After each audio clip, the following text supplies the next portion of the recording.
How's it going, everyone? This is Adam from Slurv, Ship My Money on DraftKings, and I'll be breaking down today's pitching slate for you. As always, I'll start with cash pitchers and move into my GPP plays and finish up with the pitchers that I want to take hitters against.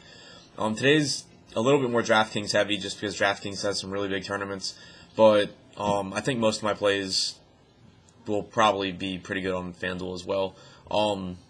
For cash, I really just like Steven Matz at 11,100 against the White Sox and Joe Ross at 8,500 against the Phillies.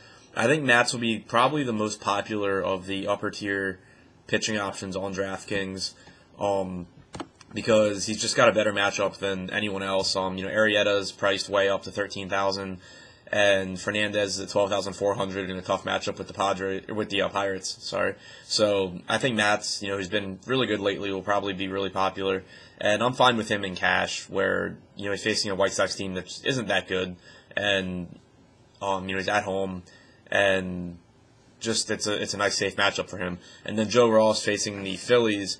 They do have more lefties than I like against Joe Ross, but they're not particularly good hitting lefties. So I think Ross is a nice safe cash play with some upside against a Phillies team that has a 75 WRC plus with a 287 WOBA and a 21% strikeout percentage against right-handed pitching this season. So I like him in cash, and those both go for FanDuel as well, where Matz is 10,300 and Ross is 8,100. Moving into the GPP pitchers I like tonight. I like Aaron Nola a lot on both sites. He's 10,600 on DraftKings, 8,900 on FanDuel. He's gotten some Vegas movement in his favor, probably as a result of Bryce Harper not being in the lineup. But he's just a really good pitcher. He's got a really good curveball. Most of the Nats hitters struggle with curveballs in general, and then you figure that he throws just a really good one. And I think he'll be pretty under-owned in this matchup, but I like him a lot. Jose Fernandez at 12,400 on DraftKings, 11,100 on FanDuel. I don't think I want to pay up for him in cash just because the Pirates don't strike out a lot and they hit right-handed pitching really well despite their right-handed heavy lineup.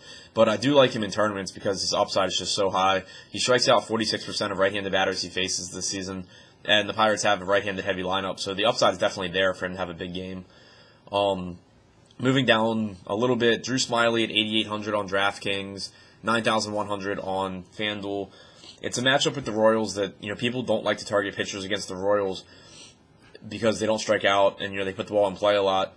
But against left-handed pitching this season, they have a 290 WOBA with an 80 WRC plus. Going back to last season, their WRC plus was only 95, so they haven't really hit left-handed pitching that well. Plus, Salvador Perez isn't going to be in the lineup, so you're going to have like Drew Butera most likely as a hitter. And Smyly throws a lot of first pitch strikes. The Royals have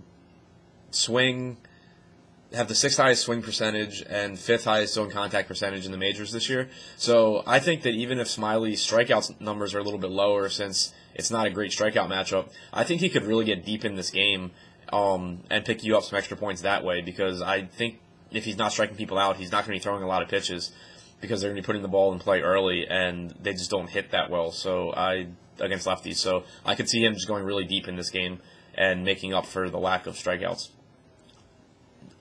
Eduardo Rodriguez is in play for me on DraftKings, especially at 6,100. He's making his first start in the majors this season, and it's a tough matchup with the Orioles. But he did face them 3 times last year, and he had really good starts in 2 of the 3.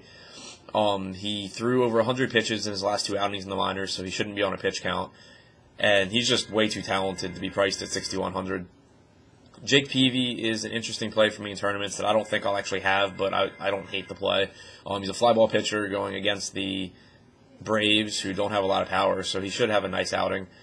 And then Dylan G on DraftKings is 4,800, facing a Rays team that strikes out a lot against right-handed pitching, and he's much better against righties than lefties, and the Rays have a right-handed heavy lineup, so he's someone that I'm interested in if I'm trying to pay up for the Coors Field bats. As far as teams that I like hitters from, I think the Twins will be a nice sneaky stack today, or you can just pick 1 or 2 of their hitters going up against Eric Surkamp, who is really bad, and then a pretty bad Athletics bullpen as well.